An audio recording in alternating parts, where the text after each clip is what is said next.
आगामी कार्यक्रम प्रायोजित किया है जॉयस मायर मिनिस्ट्रीज के मित्रों और सहयोगियों ने। आप चाहे कहीं भी हो अपने जीवन की इस अवस्था में कि आप इतने कष्ट में हैं, आपको लगता है आपकी जान निकल जाएगी, आप इसे नहीं सहन कर सकते, आप वहाँ बैठे न रहें और कहें मुझे ये मत बताइए, मुझे ये सब झेलना होगा। मैं यहाँ इसलिए नहीं आई कि आपको ये कहते सुनूं कि मैं इसे अब और नहीं झेल सकती और फिर भी मैं मुस्कुराती रहूं। मैं चाहती हूँ आप मुझे वो 3 जादू के कदम सुझाएं जिनकी मुझे जरूरत है। आमीन। मैं आज यहाँ आई हूँ एक वचन ग्रहण करने को। आप इसी समय वो वचन प्राप्त कर रहे हैं।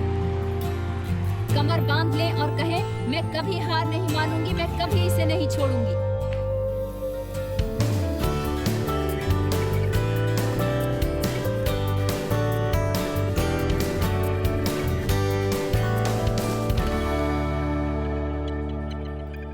छोड़ना एक पर्याय नहीं है।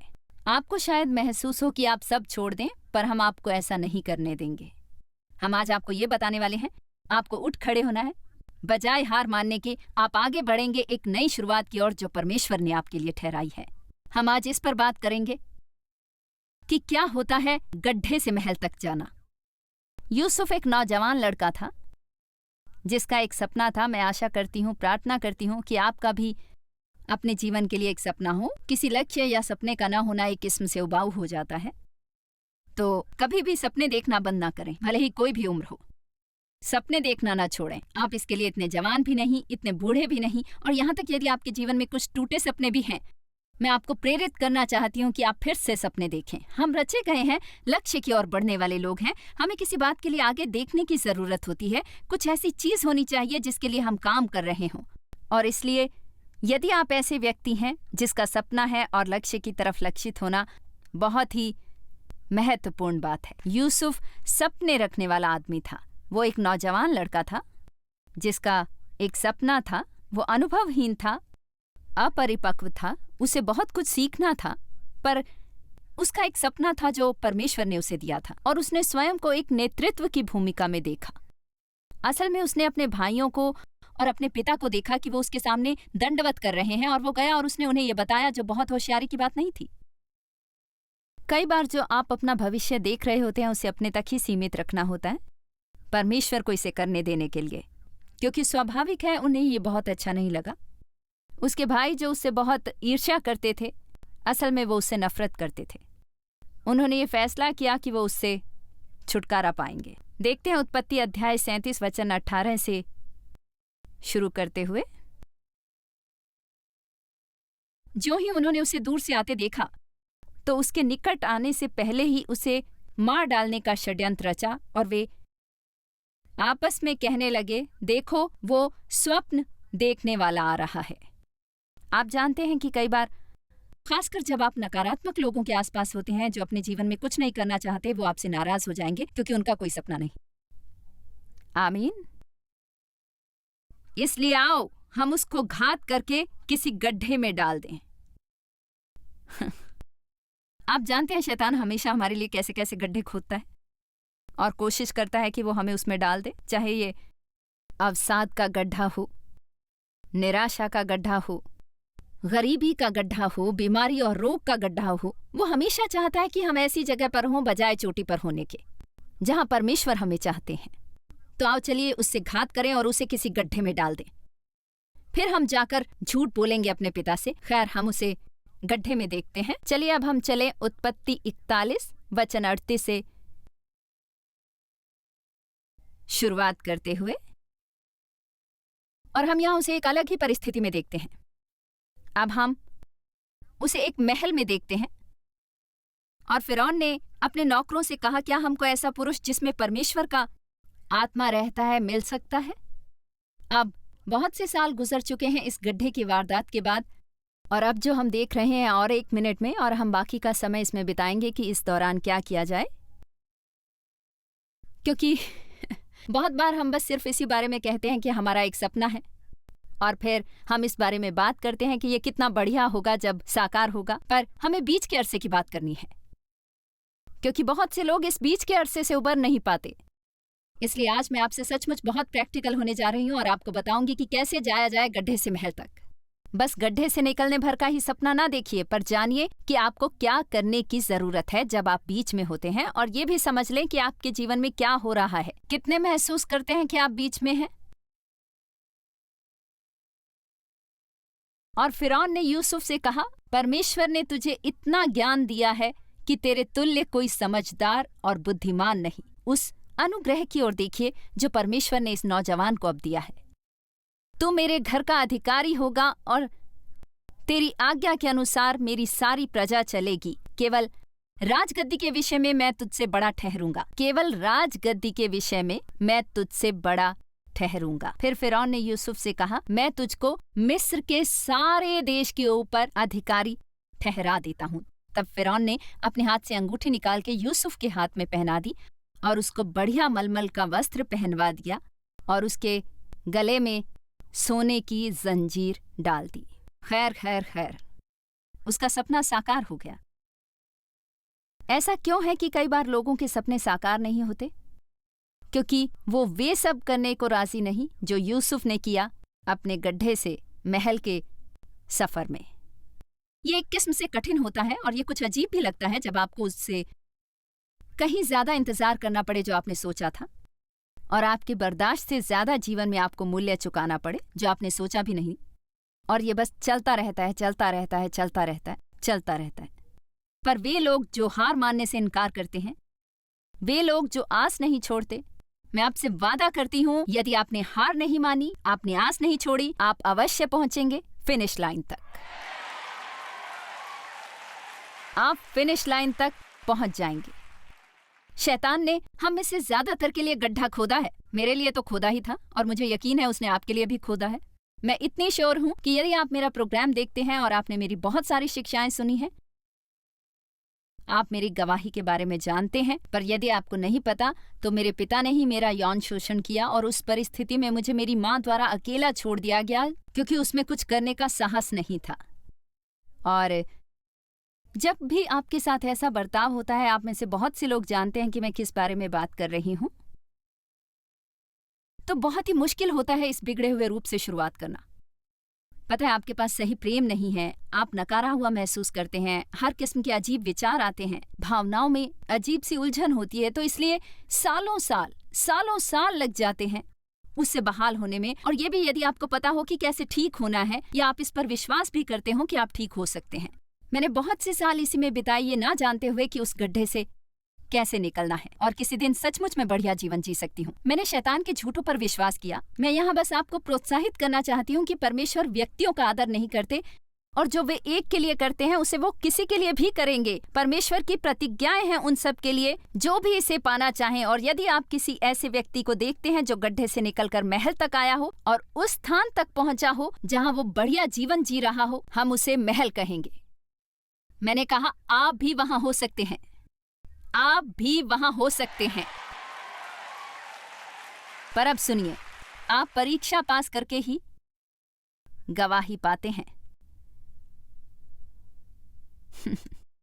और मेरे पास गवाही है क्योंकि मैंने बहुत से कठिन दौर झेले हैं और वो परीक्षा पास की है। बहुत से लोगों पर परीक्षा आती है और अंत में उन्हें जो प्राप्त होता है वो है रोना धोना। वो गवाही नहीं जुटा पाते, वो बस रोते धोते हैं। वो उस हर चीज के बारे में रोते और बड़बड़ाते हैं जो उनके जीवन में हो रहा है।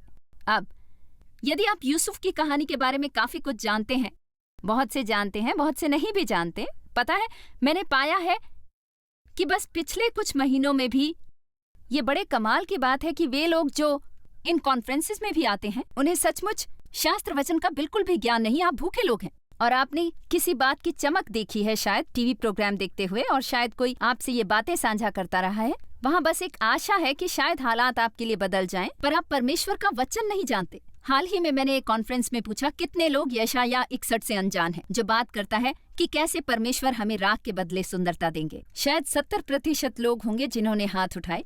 इसलिए आज मैं आपसे बात नहीं करने वाली उस तरह से जैसे कि आप सब कुछ जानते हो। मैं आपसे इस ढंग से बात करने वाली हूँ जैसे मैं जानती हूँ कि आप कुछ नहीं जानते, और ये आपको अपमानजनक ना लगे, क्योंकि अगर आप बहुत कुछ जानते हैं तो भी यहाँ बहुत से ऐसे लोग हैं जो किसी भी बात के बारे में ज्यादा नहीं जानते। और मैं आपको बताना चाहती हूँ कि आप इस समय अपने जीवन में एक गड्ढे में हैं और यीशु लोगों को गड्ढे से बाहर निकालने में एक्सपर्ट हैं।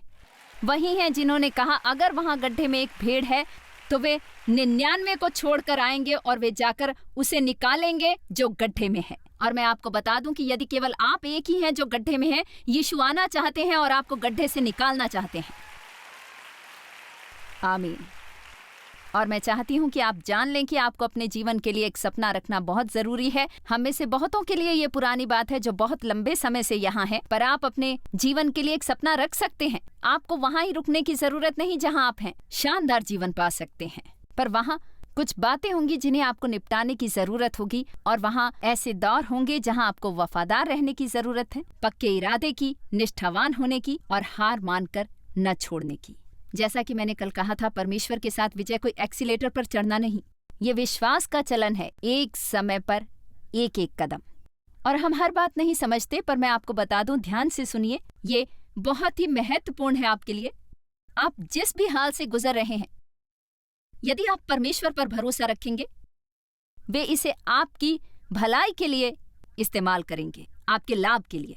ये एक बात है जो परमेश्वर के बारे में बहुत ही कमाल की बात है कि वो बुरी चीजें नहीं करते, पर जब हम उन पर भरोसा करते हैं, वो उस बुरी चीज को लेते हैं और उसे वो हमारे जीवन में अच्छी चीज बना देते हैं। कौन है जो बुरी चीज लेकर उसे अच्छी चीज बना सके? केवल परमेश्वर ही। मैं नहीं जानती कि मैं आपको ये कैसे समझाऊं, पर मैं अब और कुछ भी नहीं कह सकती। इसके बाद मुझे माफ कीजिएगा। मैं कामना करती हूँ कि काश मेरा शोषण ना हुआ होता। इन सब बातों का कोई मतलब नहीं, पर मैं अफसोसनाक भी नहीं कि ये हुआ, क्योंकि मैं जानती हूँ किसी तरह किसी तरीके से परमेश्वर ने मेरे जीवन में उस पर काम किया है और इसमें मेरी मदद की है वो व्यक्ति बनने में जो आज मैं हूँ आपके सामने। और मैं चाहती हूँ कि आप ये अच्छे से समझ लें, आप क्या सोचते हैं कि आपका घोर शत्रु कौन है। किसी दिन शायद आप जानें कि वही आपका सच्चा मित्र है, क्योंकि हम अपने जीवन में अच्छे दौर में विकसित नहीं होते। हम आत्मिक रीति से विकसित होते हैं जब हमें परमेश्वर को थामे रहने की जरूरत होती है, और केवल वही है जिन्हें हमें थामे रहना चाहिए। यूसुफ को कुछ बहुत ही कठिन दौरों से गुजरना पड़ा। उसे उस गड्ढे से निकाल लिया गया था। मुझे यकीन है वो उसके बारे में खुश था, पर अगली बात जो हुई वो ये थी कि उसे गुलाम के रूप में बेच दिया गया, और इस तरह वो पोतीफर के घर में लंबे समय तक गुलाम था। फिर वो किसी और के साथ अंदर हुआ और उसके ऊपर अनुग्रह था। फिर पोतीफर की पत्नी उसके साथ यौन संबंध बनाना चाहती थी और वो अपनी निष्ठा को थामे रहा। उसने कहा नहीं, मैं ऐसा नहीं करूंगा। उसने उसके बारे में झूठ बोला और आखिर उसे 13 साल तक जेल में डाल दिया गया बेकसूर होते हुए। पर जेल में भी वो इंचार्ज बन गया। पता है, यदि आप सचमुच परमेश्वर के महिला या पुरुष हो, सच्चाई में, चाहे आप जहां भी हो, परमेश्वर आपको ऊपर उठा सकते हैं। चाहे आप किसी भी जगह हो, मेरा मतलब हर जगह जहां वो था, उसे किसी चीज का इंचार्ज बना दिया गया और लोगों ने ये पहचान लिया कि परमेश्वर का हाथ उस पर है, परमेश्वर का अनुग्रह उस पर था।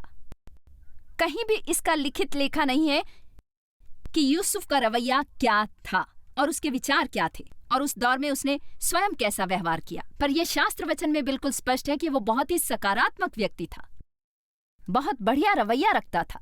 इस पूरे प्रकरण के बाद जब उसके भाई आए और उन्हें उसके आगे दंडवत करना पड़ा, क्योंकि वो उस सारे अन्न का इंचार्ज था और वो भूखमरी से मर रहे थे और उन्हें अन्न की जरूरत थी, यकीनन बिल्कुल उसके सपने की तरह ही उन्होंने उसके सामने दंडवत किया और वे बहुत प्रायश्चित कर रहे थे। और उसने उनसे कहा, यह दर्ज किया गया है उत्पत्ति 50:20 में, यद्यपि तुम लोगों ने मेरे लिए बुराई का विचार किया, परंतु परमेश्वर ने उसी बात में भलाई का विचार किया, जिससे वो ऐसा करे जैसा आज के दिन प्रकट है कि बहुत से लोगों को खिलाने से प्राण बचे हैं। और आप जानते हैं, मुझे पता नहीं, यदि मैं उससे गुजरी नहीं होती, जो हालात मैंने झेले हैं, तो मैं आज आपके सामने खड़ी होती। उसकी वजह से ही मैं आज ये बन पाई हूँ। अब आप जानते हैं, परमेश्वर बुरी चीजें नहीं करते। यदि आप परमेश्वर पर भरोसा करें तो इस समय आप अपने जीवन में जहां कहीं भी हैं, अगर आप इतने दुखी हैं, आपको ऐसा लगता है जैसे आपकी जान निकल जाने वाली है, आप इसे बर्दाश्त नहीं कर सकते, बैठे न रहें और कहें, मुझे ये ना बताओ कि मुझे ये सब सहन करना होगा। मैं यहाँ इसलिए नहीं आई कि मैं आपको ये कहते सुनूं कि मुझे इसे झेलने की जरूरत है और फिर भी अपने चेहरे पर मुस्कुराहट रखनी है। मैं चाहती हूँ आप मुझे 3 जादुई कदम बताएं ताकि मैं 24 घंटे से छुटकारा पा सकूं।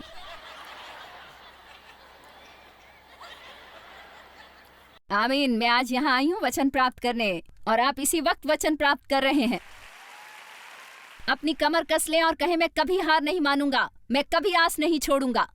शैतान तुम बस चले जाओ, खुद से निपटो, किसी और को तंग करो, क्योंकि मैं गड्ढे से महल तक जाने वाली हूं और तुम मुझे रोक नहीं सकोगे।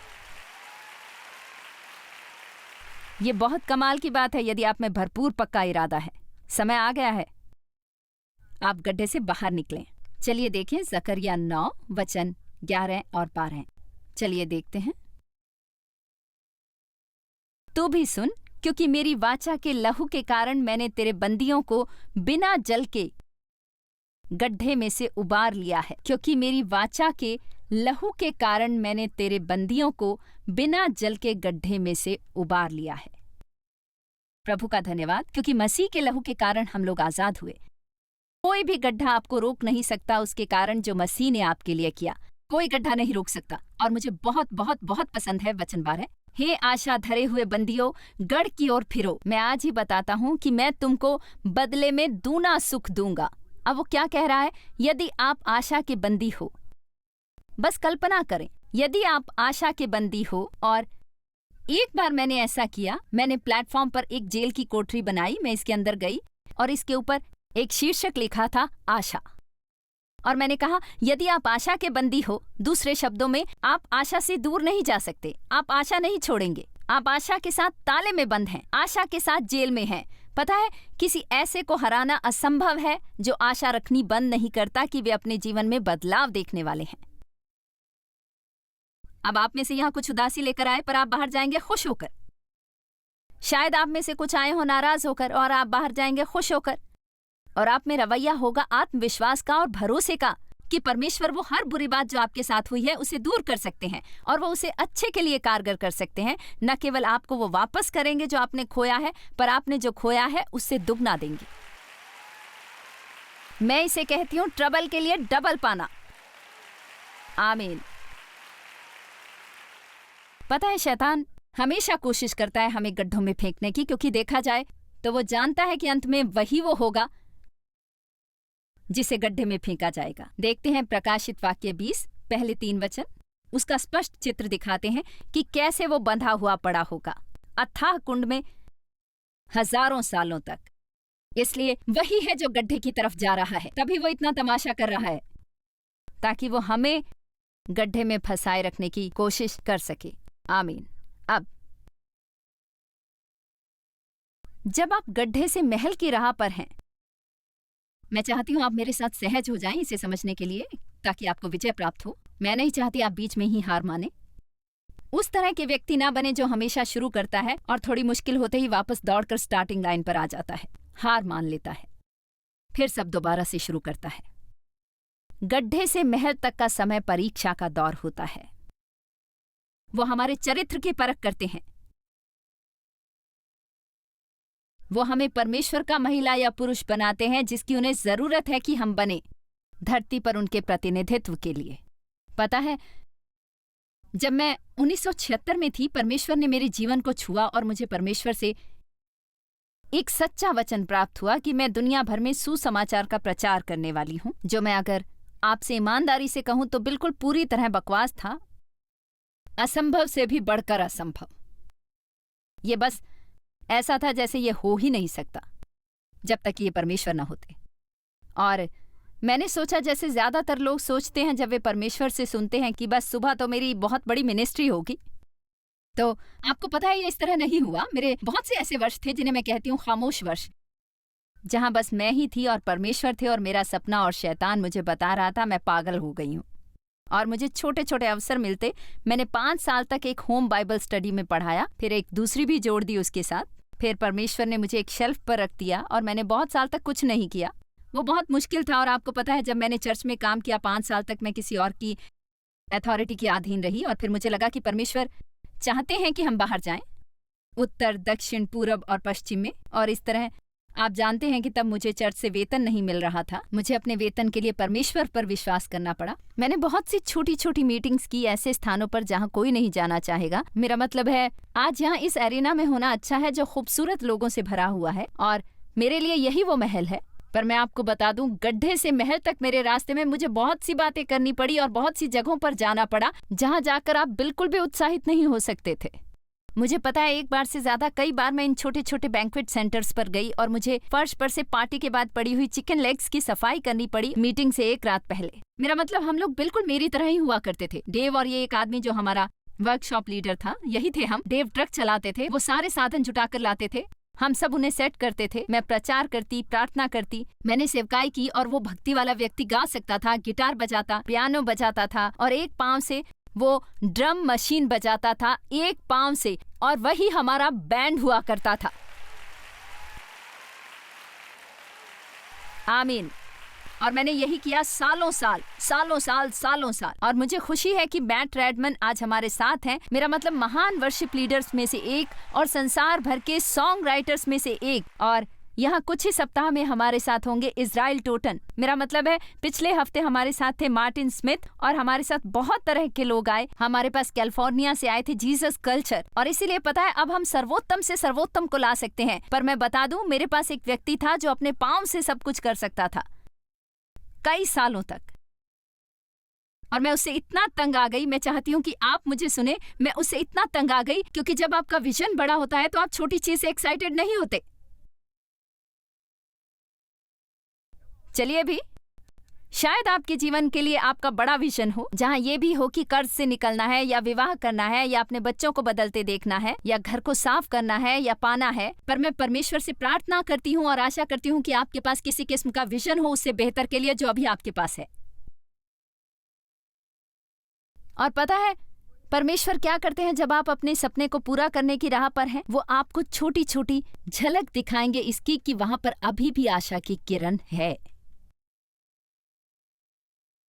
अभी भी आशा की किरण है, छोटी सी। और हमारे लिए यही काफी है, हम पागल लोगों के लिए, कि हम उस पर डटे रहें और असंभव पर विश्वास करें और विश्वास करें कि परमेश्वर का वचन सचमुच सच्चा है और ये कि सचमुच हमारे लिए ऐसा हो सकता है।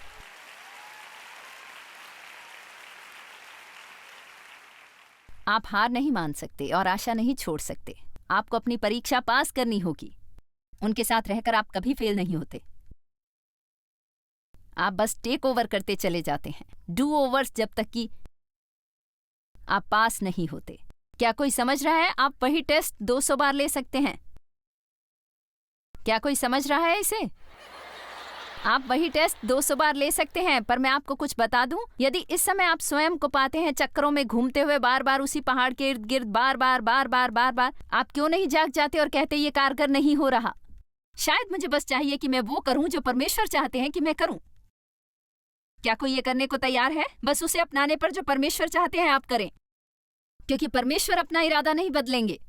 मुझे नहीं पता कि क्या आपने ये कहानी सुनी है। शायद आपने सुनी हो उस गधे के बारे में जो एक गड्ढे में गिर गया और उसके मालिक ने उसे अंदर देखा और कहा, पता है ये एक बूढ़ा गधा है और ये गड्ढा बहुत गहरा है, उसे वहां से निकालने में सचमुच बहुत मशक्कत करनी पड़ेगी क्योंकि वैसे भी वो बूढ़ा हो गया है। तो मुझे अपने मित्रों और पड़ोसियों को बुलाना होगा ताकि हम उसे मिट्टी डाल के दफन कर दें और हम उसे उसी गड्ढे में छोड़ देंगे। तो वो अपने मित्रों के साथ उस गधे पर फावड़े से मिट्टी डाल रहे थे और पहले तो वो बहुत दयनीय दशा में रो रहा था। मुझे नहीं पता गधे की आवाज कैसी होती है, पर वो सचमुच बहुत भयंकर लग रही थी। और कुछ फावड़े गिरने के बाद गधा सचमुच खामोश हो गया। उसने सोचा शायद वो पहले ही मर चुका है, उसे पता नहीं था। पर उन्होंने नहीं जाना कि क्या हो रहा था। हर फावड़ा जो मिट्टी से भरा होता उसकी पीठ पर पड़ता, वो झटक देता और उसके ऊपर खड़ा हो जाता। चलिए भी, अब वो और भी ज्यादा मिट्टी अंदर डालते रहे, वो उसे झटक देता और वो उसके ऊपर खड़ा हो जाता। उसने ये बहुत समय तक किया, हार मानने से इनकार करते हुए, और जल्दी ही उस गड्ढे में काफी मिट्टी भर गई थी कि उसने उसे ऊपर तक उठा दिया और वो बस बाहर निकल आया।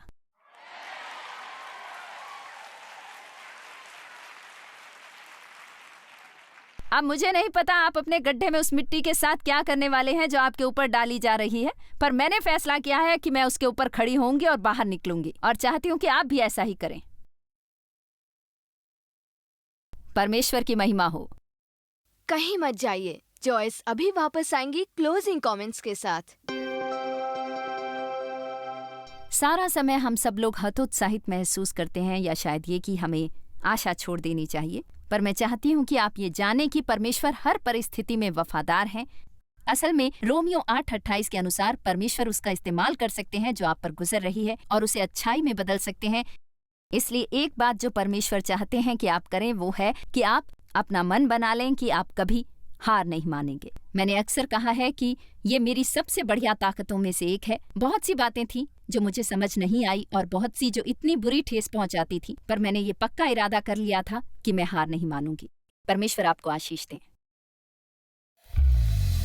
जॉयस मायर मिनिस्ट्रीज में आप हमारे लिए बहुत ही कीमती हैं, जितना कि आप जानते हैं। हम आपकी सराहना करते हैं और इस सेविकाई को दुनिया भर में संभव बनाने के लिए हम अपने दोस्तों और सहभागियों को धन्यवाद देते हैं। हम साथ मिलकर भूखों को खाना खिलाते हैं, गरीबों को कपड़े देते हैं और कई देशों में सुसमाचार बांटते हैं। अपना प्रार्थना निवेदन भेजने के लिए कृपया आज ही संपर्क कीजिए। हमारे स्रोतों के बारे में और भी जानिए। जॉयस की सभाओं की सूची देखिए हमारे साथ सहभागी बनने के लिए, क्योंकि हम दुनिया भर में मसीह के प्रेम को बांटते हैं।